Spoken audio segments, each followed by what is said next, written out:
Hi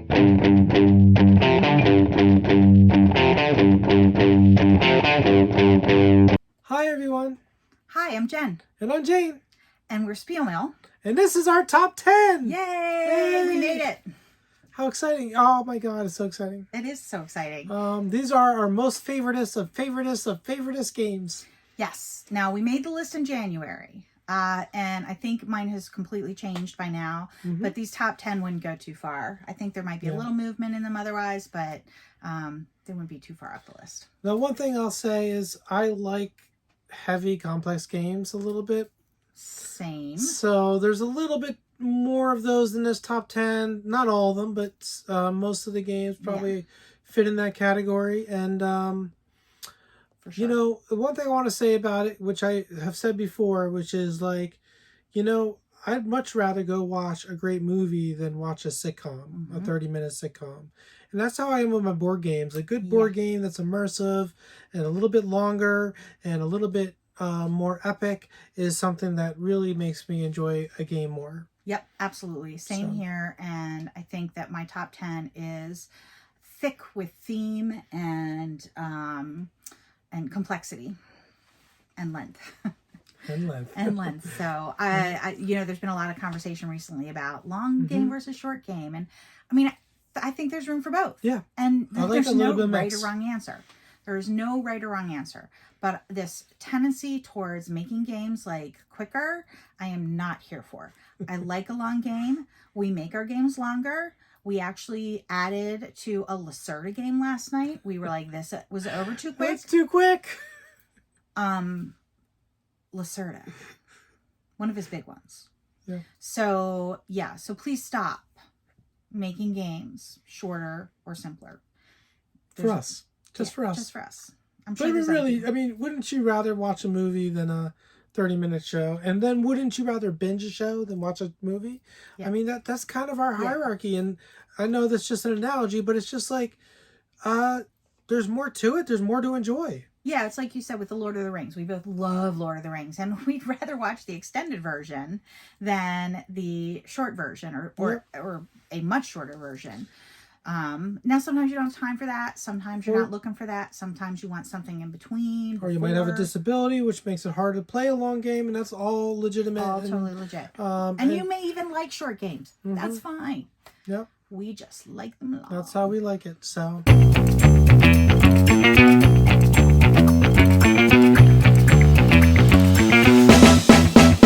All right, well, here's our top 10. What is your number 10? My number 10 is up 19 spots from the last time. And I think next month when we do Uwe Palooza, we'll see what happens. Okay. And that is A Feast for Odin. Nice. So I love me some Uwe. And this is my highest rank Uwe. It's kind of probably his most complicated, longest game. There's just so much going on in this game. I think somebody described it as like a little bit like a sandbox game where there's just so many things you can do. And I love that. And I love a game where you can try different strategies, where you can win any number of different ways. And we like a game that's got a little bit here, a little bit over here, a little bit over here, all immersive. Yeah, yeah. And that's what this game is like, because you've got that like action selection board. You've got to feed people, of course, because, you know, it's Uwe. But there's also the polyomino portion of the game, and there's just so much going on, and it's really thematic. We love the theme. I love the Faroe Islands that are you know, the islands that were explored by the Norse in a certain era as being part of the game. Love it. So that's my number 10, Feast for Odin. All right, good choice. My number 10 is a pretty excellent game. Now, this is a bit on the complexity, pretty high actually. And this is a game we first played. We rented it from a local board cafe, and that's Dinosaur Island. Ooh. And we had to go out and buy it because we enjoyed it so much. And we bought the whole Kickstarter Deluxe version. Yeah, we went crazy. So, and that was usually we back enough Kickstarters. We don't have to do that very often, but this one we just like, we need to have it. So yeah, it's a really good game. So I'm not even sure where this fell on my list, but yeah, it's fantastic, and it's got several things going on. You can explore different strategies. It's just it's Jurassic Park in a board game. Who doesn't love the idea? I've noticed though that we watch top 100 lists. I have not seen Dinosaur Island come up a lot. but the shorter ones are. Yeah, People keep. I mean, this is the thing, crazy. people. Crazy people. Anyway, so we enjoy our depth and our length and our, and this is one of the games that delivers on that. So I had Warren right earlier in my top 100, but this is my favorite Dinosaur Island, and that is Dinosaur Island itself. We do have Dinosaur World, but we have not played it yet. Right. So I do want to caveat that. I like that sort of like the Jeep tour mechanism that's in, I think, Roaring Right, and that also shows up in Dinosaur World, so that would be fun. But yeah, I can't imagine it taking place of Dinosaur Island because it's spectacular. Yeah, really enjoy it. So that's my number 10. New to my list, by the way. So. All right.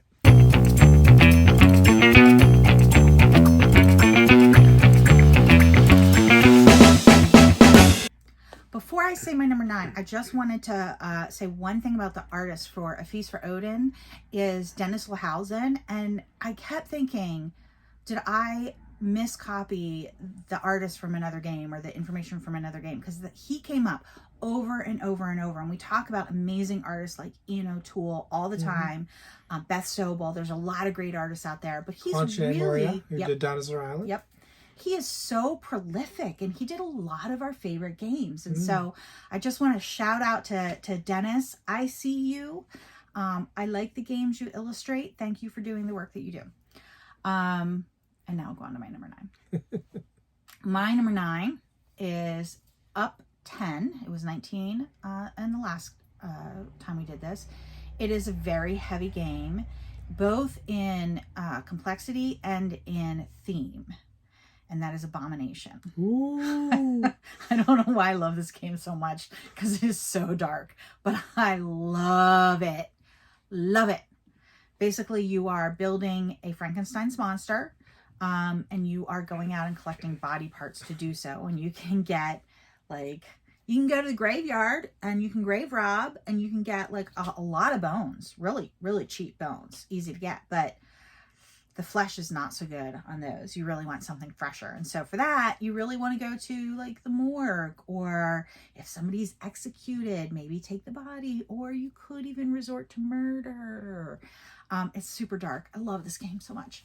Very thematic. It's so thematic, and like the body parts degrade, so you have to get ice, and the ice will keep them fresher longer, but the ice only lasts so long, so that, you know, it's going to melt, of course. It's all set Victorian era. Yeah, so then you got to go get more ice, and you've got to actually build up your respectability so that you can kind of get away with doing these things. So you've got to lecture at universities and do charitable works to keep your soul intact, and it just is so good. It's so thematic. The gameplay is fantastic. You literally are taking body parts and building a monster on your board, which, you know, I love. We're down with it. Yeah, so this is a great spooky season game, and just don't hear enough people talking about this because this game is so good. That's very good. Oh, and it is designed by Dan Blanchett, and the art is by Michael Palinchuk and Tony Start, and this is from Plaid Hat Games. My number 9 is a game. It is a tea game. Can we guess which one? No. It is Tekkenu. Obelisk of the Sun. Yes. First of all, I am a sucker for a big 3-dimensional gadget on my board. Absolutely. Absolutely. So, Obelisk of the Sun, what a great thing.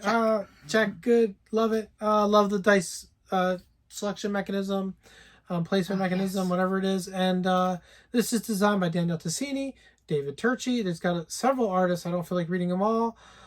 Publishers Board and Dice, and it is a beautiful and fun and just creative. Again, it's a game with you can do multiple strategies. What a great game. So that's my number 9. That was a quick rundown. Yeah. No, I really love this game too, and it was lower on my list, but it's one of my favorite tea games. We haven't played this one recently. We played most of the other tea games, but not this one. This is another one that's new to my list. So the last time we did this list, if you haven't watched our other videos, was 2020. So when we talk about it's up this or that, that's what we're comparing with. We're comparing with our list from 2020. Pre-sickness. So well, not totally, but definitely not totally. Pre the total disability anyway. Yeah. So that is a great game. I want to play it right now. Yep. And we just did a video on Feldfest. We played all 17 Felds that we own, and he's so clever with his action selection mechanisms, and I love games that have those sort of clever things. And this T-Series has that. It does. Really this one, I can't remember the exact format of it, but the dice are either in sun or shade, and their power is different whether they're in the sun or in the shade, and the obelisk determines that, and it's so good. It's so good. I think this might be... No, it's not quite my favorite. It's close to my favorite of the tea games. Okay. Well, anyway, that's my number 9. Tekhenu, Obelisk of the Sun. All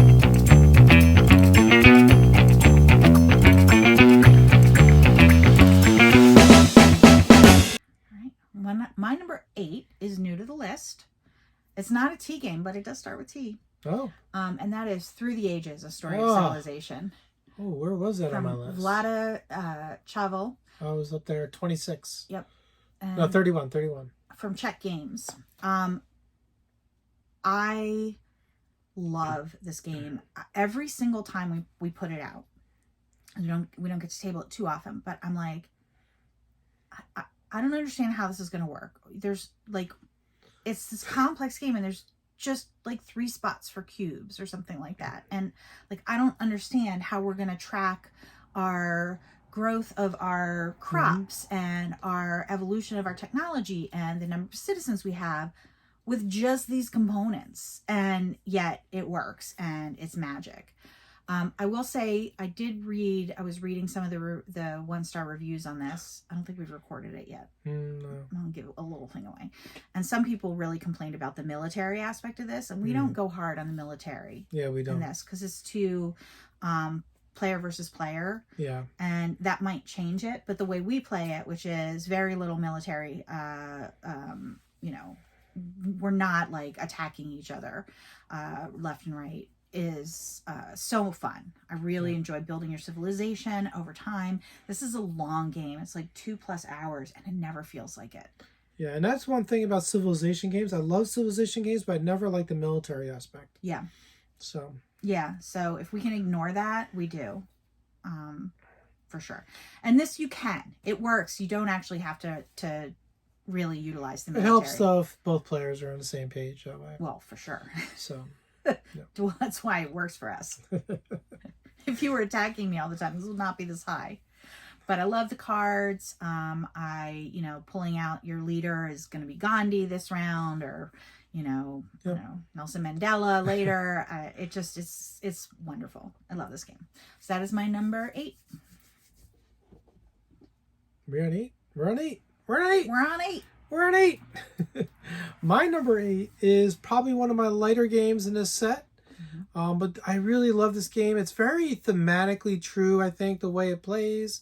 And that is Champions of Midgard. And I just love this, especially with the Valhalla expansion, blah, blah, blah. The Valhalla expansion is so fun. Your dice die, and then they come back. And it's just great. So, Champions of Midgard's dice placement, I believe, and it's just fun. You defeat different berserkers, and then you can travel over the seas, and it's just so cool. A worker placement, it's perfect for us. It is perfect. It's really for us. kind of right up our wheel, our alley, And there's not a lot of player on player. You're battling, but it's not really against each other. It's against these monsters, which is, again, perfect for us. I love the Valhalla expansion because it's actually to your benefit to have some of your workers, your whatever they are, die. That just makes it that much better. We haven't played this in a while. We haven't. This is a really good one. Yeah. Which actually, this is just how good games are right now. There's so many good ones. Yeah, this is maybe my 20 or 30, but I would play this any day. If you set this in front of me right now, I'd be like, yes, let's play. I love this game. And this There's is my so many good ones. third one in a row that's new to my list since 2020. This is designed by Ola Steines, and the artists are Jose David Lanza Cebrian and Victor Perez Corbella. So just want to make sure I get that in. Yeah, that's my number 30. Okay. So high for both of us. Yep. Very good game, and I know when I think about it, I just think about how thematically rich it is. I love this game. I want to go play games. I enjoy it. So let's go play games. That's my number 8. Champions of Midgard. All right.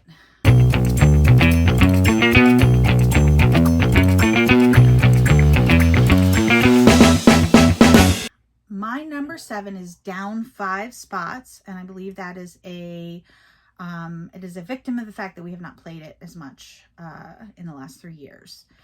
But it is still a fantastic game I love so very much, and that is Terraforming Mars. Again, do not shorten this game. I do not want this game to be shorter. I like the prelude because it does get your engine humming a little sooner. Which is great.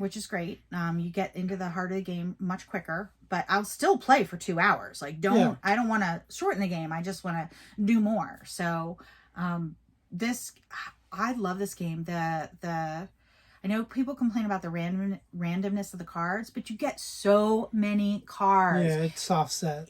And it's, to me, that's part of the fun, is like, you don't know what you're going to get. You have to play with what you get, with the opportunities that you have. You can't go into it thinking, I'm going to do this strategy, because if that card doesn't come out in time, you're screwed. You have to look at what's in front of you and develop your strategy as you go through the game. And that is so much fun. That just makes a really satisfying game. So that's Terraforming Mars from Jacob Freilis. The artist is Isaac and Daniel Freilis, and it's from Fry Games. This was my number 15. Okay. And one thing about Terraform Mars I like is I love that there's a terrain area that you're exploring, and you're doing that, and you're moving all these other things, and you got these goals you're meeting. It's, again, another game that has these multiple facets to it. Yeah. This is the game that taught me how much I love engine building. Yeah. How satisfying engine building's that is. fun. Yeah. All right. What's your number 7? My number 7 is up 11 spots from 2020. It is a great game, and I love the theme, and this game's so cozy to me. It's Everdell. Everdell is lovely. And this is just so great. Designers James Wilson, and the artists are Andrew Bosley, Cody Jones, and Dan May, and from Starling Games. What a just glorious little game. It's so fun, and it's not very heavy. It's like Champions of Midgard-ish, I think. 2.8, yeah. So it's but it's so enjoyable. It's such a satisfying experience. I want to try the card drafting change they made in Everdell Farshore, where cards that are the same get lumped into the same stack. And we just want to apply that to Everdell and see how it goes. Because, to be honest, it's just... it does get a little clogged in the center there sometimes. But other than that, I mean, it's just such a great game. It's a beautiful game. It's a cute game. I love it. It's all cuddly and cozy. Yeah, it is. It's a really good one. I will talk more about that later, probably. So that's my number 7, Everdell. All right.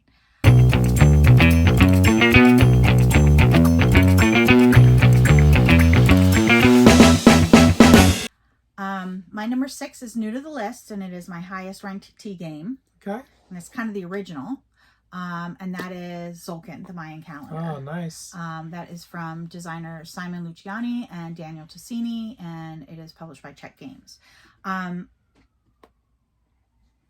Again, it's the cleverness. It's the woo factor mixed with the then brain puzzle that goes with it. So you've got these giant wheels that you turn every turn. And so you put your player piece on it, and you can either put a piece on, you can either put pieces on or take pieces off on a given turn. And so you don't want to take things off before it's time, right? But at the same time, you kind of want to maximize your turn. So you don't want to take off one and then the next turn take off another one, Right. because you're going to end up running out of time and not get to do a lot of things. I've made this mistake recently when I played it on BGA, which was the first time I played it in a long time. And so I completely had forgotten about that. But that puzzle, that like, okay, what is the most important thing that I do? Where should I start? Like, okay, I've got to take that off. That's not where I want to take it off. So I'm not going to be able to really maximize that, but it's really important to maximize this. Love it. Love it, love it, love it, love it, love it. Love it. So that is Sulkin, the Mayan calendar, my number 6. All right. Good choice. It's a great game. I haven't played that in a while, and I don't remember it too well. But I do enjoy it, and I believe it was in my top 100. Yeah. My number 6 is not moved since 2020. Oh, wow. It was number 6 in 2020, and that is a game that we played last night, The Gallerist. Woo! This is from Vital Lacerda. What a rich game about dealing in art. The art is from Tool. It's one of these Eagle Griffin Games does these beautiful deluxe versions of games, and this is one of them. Totally worth every penny you pay for it. And it is just a delightful game about selling art, buying art, discovering artists, promoting artists, you name it, and it's fun and it's very thematic. Yeah. Yeah, no, it is about the capitalist aspects of art, absolutely, but it's still really, really enjoyable. Yeah, I love this game. I think it was, I don't remember where it was on my list, but it was lower. I think it is my highest rated Lacerda game right now. We'll see after Lacerdival. But this is a really, really beautiful, thematic, fun game. The first game we played, it took me a game to get into it. By the time we finished the second game, I was like, oh my God, I love this game so much. And we made it longer last night. Longer. We were like, it's a little too quick, so we added a couple meeples to the bag, and we added a couple tickets to the box office, and made it a little bit longer, and it was perfect. Yeah, just another absolutely turn. Perfect. I really generally like games to go just another turn or two past where they go. You want to feel like, okay, I could do more, but I've done, what I really you want to be done when you're done too. You want to be done, okay, I'm done. I'm done. I'm ready for the end. Yeah. Let's go. Yeah. And it was perfect timing. Yeah, exactly. So, it was lovely. Love this game. And another unique theme. There's a few games out there about art, and there's more coming out. There's more coming out, yeah. Again, you just don't see as many games around that type of I'm always excited for a game. I like fantasy, I like sci-fi, I like Cthulhu, but I'm actually very excited for games that are not those themes. I want games about birds. I want games about art. I want games about fashion. I want games about everything. Yep. Maybe not everything. There's a few things that I want games about, but I'm not so much into war games anymore. I used to be into them actually, but it's not a theme that in colonialism, Well, but that's the thing. There's a ton of games out there, and there's a huge market for it. But there's also a market for these other games. Yep. So lots of room in the hobby. Yep. So that is my number 6, same as in 2020, The Gallerist. All right.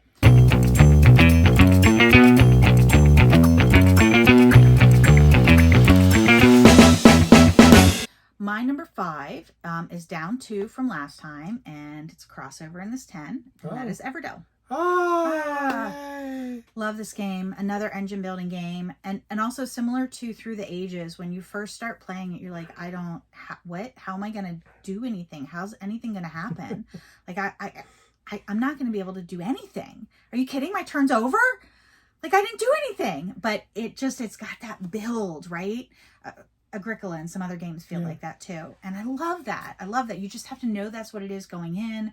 You still try to maximize that first turn, but you know that you are going to have time to build that engine and to get the game really humming. And there's something about that too that's really satisfying, is that you built that, right? You had to build that, and you did, and now it's there.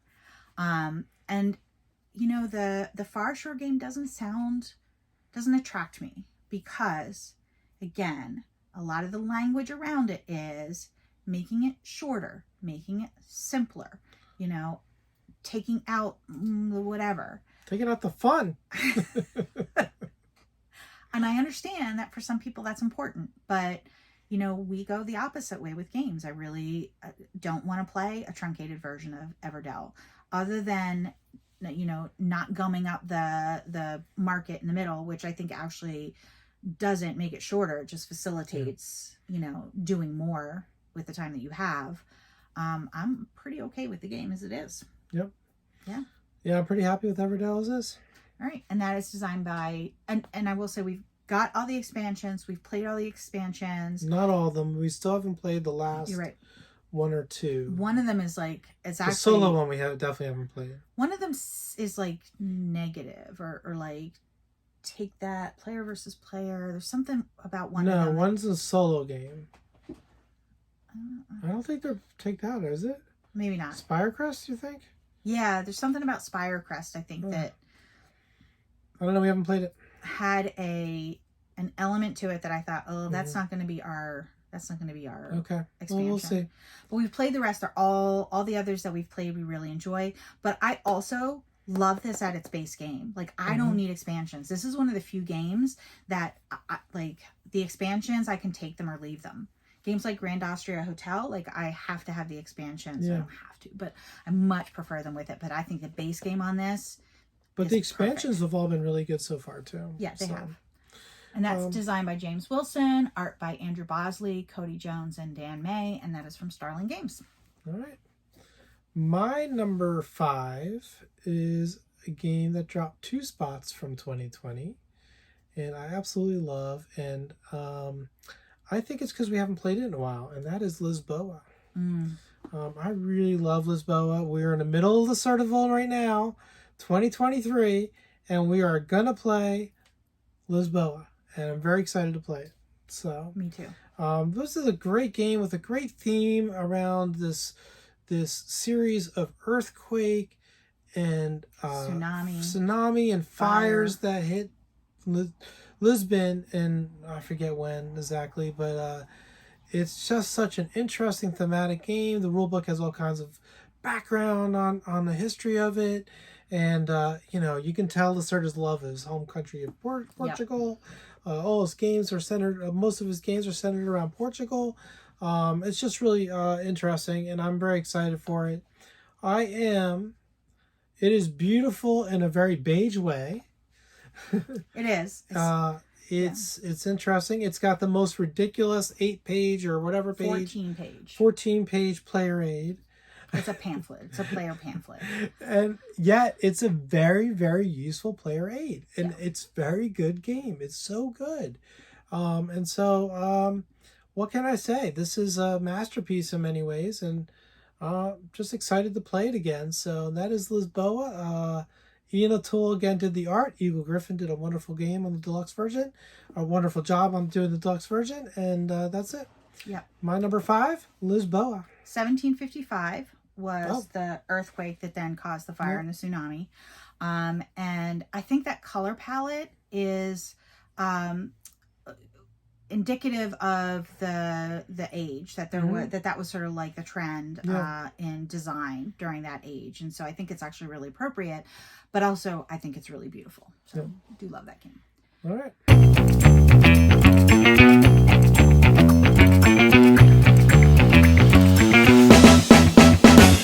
All right, my number 4 is up 2 spots from 2020. It was at number 6 before, and that is Wingspan. All right. Wingspan Birds. Bird. Another game that we house ruled to make it longer. We do not retire any of our pieces after our cubes. Which aren't cubes because we have the meeples. Oh my God, we got these beautiful meeples. Yeah. Beautiful. We have the beautiful production of this game. We have a wooden birdhouse. We have the wooden bird meeples. But even in its base, it was beautiful. The cards are incredible. The art is stunning. It looks like those like Sibley's bird books that I grew up looking at. And it is gorgeous. And it's also really fun. You're building an engine, it's tableau building, and in your tableau, you're building an engine. It can be really tight, trying to get everything done that you want to get done, which is why we did not want to shorten the game. But I love that the bird powers are so thematic. So like if you're a brown-headed cowbird, its power is to lay an egg in another nest, which is what the cowbirds do. Yep. Is they lay their eggs in other birds' nests and, let those birds sit on their eggs. I mean, it's not a bad idea, to be honest, but little cutthroat nature. And all of the powers are like that. They're all based on what that bird actually does in nature. And where they can live is based on where they live in nature. And so it's very subtly, educational. I've learned things about birds I didn't know. And I just love this game so much. It's a wonderful game. Good choice. Yeah. All right. That's by Elizabeth Hargrave. And the art is by Anna Marie Martinez Jaramillo, Natalie Rojas, Beth Sobel, and one other person that did not show up on my list. And from Stonemeyer Games. All right. My number 4 is up 8 spots from 2020. And it's just a fantastic game from our friend Uwe Rosenberg and a little bit of a crossover, and it's done. Feast for Odin. Absolutely. Oh, can't wait for Uwe-Palooza. But first of all, we love our themes. We like immersiveness. We get out our drinking horns for this game. We do. We get all into it. We love it. Love all the different choices. Love like you said, doing the Faroe Islands and the polyanimals over there. You got all 63 worker placement spaces over here. It's just so much going on and so wonderful. So many strategies you can deploy. What a wonderful game. And that is A Feast for Odin. And what can I say? Uwe Rosenberg is the designer.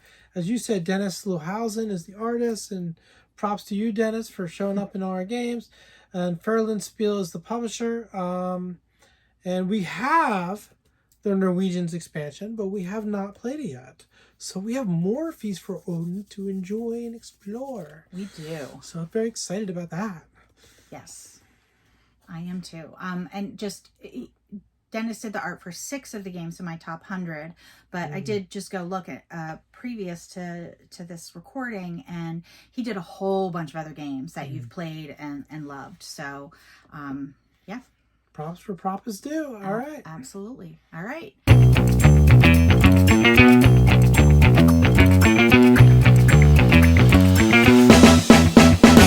Number 3, we're getting to the end.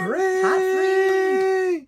My number 3 is up 1 from 2020. It was 4 previously, and it is Bunny Kingdom.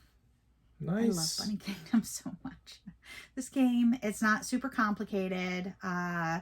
It is, but it's one of those games that just makes me happy to play. You're card drafting, which I love. There's like a constant dopamine hit with that card drafting. Like, what am I getting? Yep. What am I getting? What is somebody passing to me? What's coming my way? What can I do? And then you've got bunnies. You've got bunnies. Plastic bunnies that you put on the board. You've got little kingdoms of bunnies. I mean, yeah. I like it's a delightful game. It's a delightful game. The art is fantastic. There's like Attila the Bun. There's a bunch of other cards. I can't think of the names, but they're all clever rabbit puns, and the art is all rabbits, and so it's just visually appealing and a feast for me. I like bunnies, by the way. You don't say. The colors are amazing too, pink and purple bunnies and whatnot. But it's also a really satisfying game to play. I mean, it is really fun, like building your territories and trying to maximize the number of special resources in each of those territories and the number of castles, and then also, looking at the what do they call those? The cards, the copied parchments, right? The parchments, like, oh, I get 4 points for every territory that's at least 3 big. Well, I don't necessarily want to connect all my territories then.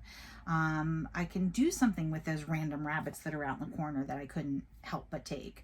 So I really enjoy this game. That's why it's my number 3. Nice. From Richard Garfield, art by Paul Matheson, and published by Aiello. Okay. I'm sorry, I'm looking up at this wasp flying around. It's very distracting. It is very distracting. So my number 3 is up 2 spots Okay. And it is, oh, I love this game. It is from John DeClaire. And we played it in a 5x5 recently, and it just got even better for me, and that is Edge of Darkness. Mm-hmm. I just love this game. It takes the card crafting that's in Mystic Vale and makes it just so much more deeper with more mechanisms, with like a worker placement thing going on and a cube tower and all this wonderful stuff. And it's just so much fun.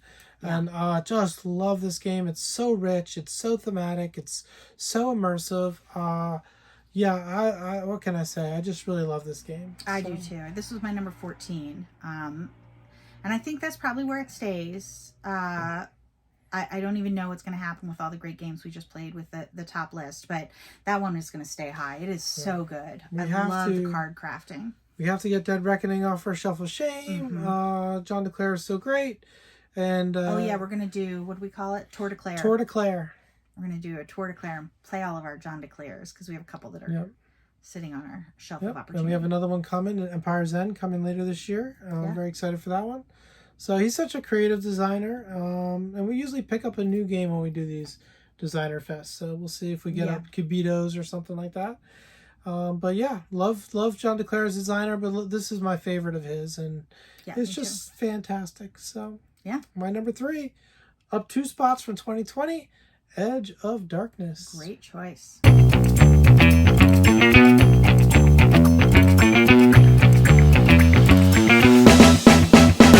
All right, number 2. Ooh, ooh, the elite, the best of the best of the best. Top of the tops. Top of the tops. All right, my number 2 is up 18 spots. Woo. No, I'm sorry, 16 spots. It was 18. We played it a lot.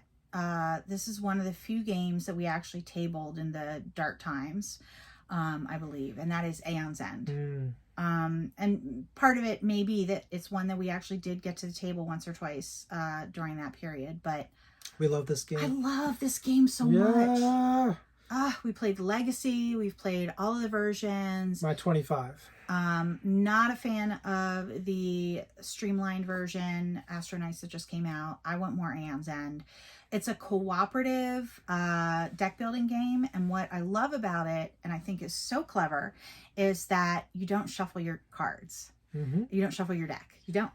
The cards go back into your hand after you play them, or into your discard, and you can choose what order to put them in, and then you buy cards and put them in, and you can kind of make choices about when you do that, but you don't shuffle it. So there's that whole extra layer of like, I really want those 2 cards to be next to each other, so I'm not going to actually play this turn. I'm going to hold on to it and make my turn less good because I'm going to buy the other one the next turn, and so they'll be next to each other, and then I'll have this super great power.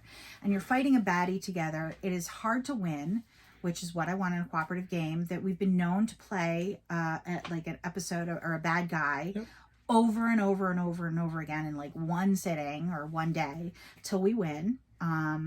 Less so since, you've been really sick, but even there we might like leave it set up and then play the next day and play the next day until we can get that bad guy beat. But this has just been a delight for us. The game is fun. The mechanisms are amazing. It's super challenging, and it's one that that I've enjoyed playing with you. That's been more than just we enjoy it a lot. Yeah, more than just a game. It's been something that has meant a lot to me to play with you. So love this game. So that and it's designed by Jenny Iglesias, Nick Little, and Kevin Riley. The artist was Gong Studios, or is Gong Studios, and it's from Action Phase Games and Indie Boards and Cards. We have Indie Boards and Cards version, actually. Yeah. Yep. All right. My number 2 is probably the ultimate dungeon crawl for me, and that is Gloomhaven.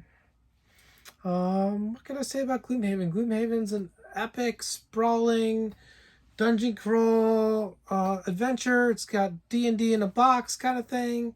It's you get to level up your characters, you retire your characters. It's got such creative character classes and races and stuff, and it's just a lot of fun. It's just fun. When we play through Gloomhaven, we just go all in. We just dive in, and we just have fun. And it's just because it's so much fun for us. Of course, it's up here. Of course, it's just so much fun.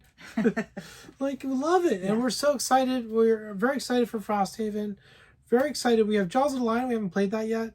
So we're excited for Jaws of the Lion. We're excited for Frosthaven. We haven't even played Forgotten Circles yet. No. So we haven't played any of that. So we have all that to do.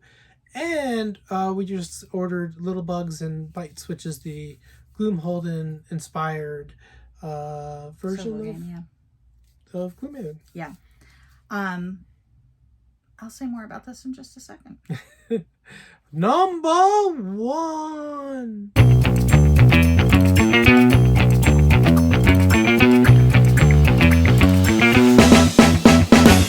My number 1 is a crossover with your number 2, Gloomhaven. It might be replaced by Frosthaven eventually. We'll see. But the experience of playing Gloomhaven is by far the most fun, satisfying, wonderful gaming experience that I've had. And you were not ill when we started. Well, that's not true. You were sick, but you weren't super disabled, and your crashes were fewer and far between, and we didn't know what we know now. So we'd go really hard sometimes, which wasn't great, but we would get up at like 8 or 9 o'clock in the morning on a Saturday, and we'd immediately go to the game table, right? And in between episodes, Jane would like swap everything out, and I'd run and make us food, and then we'd play while we ate. There were days I'd be like, my back's starting to hurt. It's 11 o'clock at night. We'd play for like all day. Can't beat that. You can't beat that experience. It's so much fun. Oh, we had so much fun with this. Such a clever card play. The card play is so interesting. The way that the cards have powers that are, you can, like, some of them have one-time uses, which means then you're discarding the card and you're not going to have it again, but it's a super powerful effect. The initiative that's on the card matters, and can affect which action you're using on it, like the top or the bottom action. The way you get your cards back in your hand, you know, again, there's like a way where you get everything back and you can pick which card to discard, but that's going to mean you sit out a whole turn. Or you can do the quick version, which means you're going to randomly pull one and it could be your best card, but you can't sit out the turn because you got to beat the bad guy or you're going to get killed. Oh, so good. So much decision making space in this. So much fun. So evocative. Like you said, D&D in a box. We had all of the 3D terrain and like treasure chests and everything, and you know, we would put those out, so we had this very tactile experience with it. Love it. So that's designed by Isaac Childress from Cephalofair Games, and we, like you said, we've got these other games to play. I think once we move, we'll have a table dedicated to Frosthaven and we'll dig into that campaign, but we're gonna have to wait a little while for that. But it is coming, and I can't wait. And maybe that'll bump Gloomhaven, and that'll be okay. Yep. Number 1 for you, yeah. Number 1. Number 1. My number 1 game of all time is Spirit Island. Spirit Island is a wonderful, wonderful, wonderful cooperative game with a wonderful, wonderful, wonderful theme of beating up on colonialists. Love it. I just think it's appropriate. And it's just a fantastic, challenging, cooperative experience.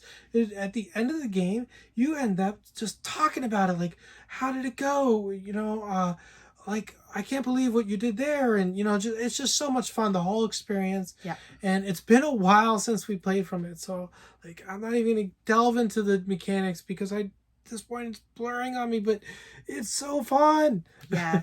I remember, and I also remember, like, again, say it over and over again, but for a cooperative game like that, yep, you don't want it to be easy. You don't want to be like, okay, I know what we're going to do. We're going to do this, this, this, and this one. You want it to be in doubt. You want it to be a struggle. You know, you want to lose sometimes, right? I remember one of the games we won, like, I was like, we're about to lose this game. We get one more turn and it's over. We're not going to win this. And then the next turn we won the game. I don't even remember how, but it was like, what? How did that just happen? Oh my God. And it's those satisfying moments where you've just like fought tooth and nail to get, you know. So good. Yeah. It's so good. It's a great theme. All the spirits that you get to play are really rich and interesting, and because there's a lot of asymmetry out of the spirits, you get a lot of replayability. Yep. So we need to replay it more. A lot of play styles that it covers too, so you can kind of, you know, if you don't like playing one, there's another one that'll work for you. Yeah, exactly. So it's so much fun. Anyway, so that's my number one game of all time, Spirit Island. A little quick comment here: designed by Eric Roos. Artists are Jason Benke, Loic Berger, Loic Bellew, and Kat Bermelin. Oh, and 11 more. I should have stopped. And Greater Than Games is the publisher. Just, you know, if you don't, it's complexer than Pandemic. So if the complexity bothers you, it may not be for you. But if you don't mind complexity, give it a try. It's good. It's really, really good. Yeah, it is. Okay, and that's it. That wraps up our top 100. I know, we managed to do it. This is hard for us. This is hard. This is a big accomplishment for us. We spent 3 years with you really not being able to do much of anything, including play games or make videos. We started this in January. I wasn't sure we'd make it to the end. Yeah, we made it. And we did.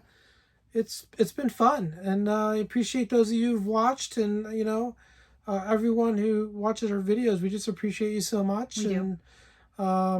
You know, feel free to comment below. Tell us what you know. I know we like our heavy games. Sorry if you're more of a light gamer or whatever, but we enjoy them. We love the immersiveness. If you like light games, though, we did our top 50 roll and writes. Yes. And there's some lighter games in there. Obviously. Yeah. So check out our top 50 roll and writes. And check it out. We do a monthly challenge. Check out our monthly challenge videos. This past month was Feldfest, so we did a video on that. And then pretty soon we should be finishing up with Assertival. So check out that. We'll do a video about that. Yeah, absolutely. And then Uwe and Uwe Palooza, is it? Uwe Palooza. That's coming up in August and beyond. Yeah, all right. Well, thank you for watching, everybody. And remember, every day that you game is a holiday. All right, bye, everyone.